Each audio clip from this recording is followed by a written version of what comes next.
قد خسر الذین کذبوا بلقاء اللہ، وہ لوگ نقصان اٹھائیں گے جنہوں نے جھٹلا دیا تھا اللہ کی ملاقات کو۔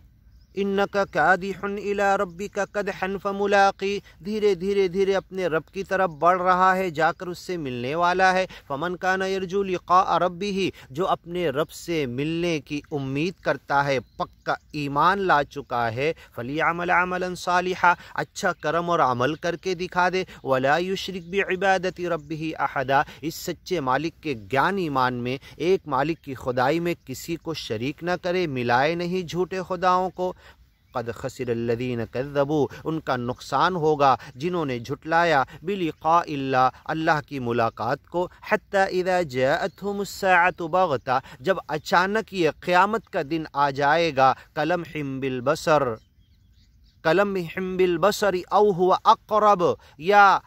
پلک جھپکانے اس سے بھی کم، اس سے بھی زیادہ قریب ہے قیامت کا دن، اچانک آ جائے گا۔ اپنی چیزوں میں لگے رہیں گے، دنیا کی مایا میں لگے رہیں گے، دھوکے میں لگے رہیں گے، حتیٰ یہاں تک کہ اذا جاءہم، جب آئے گی الساعہ قیامت، بغتتاً اچانک، قالوا یا حسرتنا، تو یہ کہیں گے ہائے ہماری بربادی، علی ما فرطنا فیہا، جو ہم قیامت کے عقیدے کے معاملے میں، سچے مالک کے سامنے کھڑے ہونے کے معاملے میں، حساب کتاب کے معاملے میں جو ہم نے افراط اور تفریط کی تھی، ہم نے جو نہیں مانا تھا، جھٹلایا تھا، مذاق اڑایا تھا،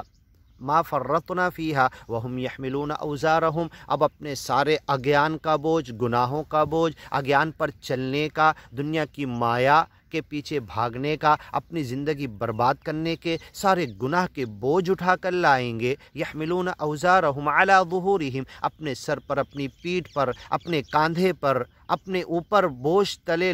دبے اور لدے ہوئے ہوں گے۔ الا ساء ما یزرون، بہت بری چیز اٹھا کر آ رہے ہیں۔ وما الحیات الدنیا، سن لو یہ دنیا کی زندگی، الا لعب و لہو، کھیل کود ہے،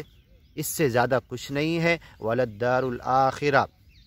اور آخرت کی زندگی، خیر للذین یتقون، سچے مالک سے ڈرنے والوں کے لیے اچھی ہے۔ افلا تعقلون، کیا تم عقل نہیں رکھتے؟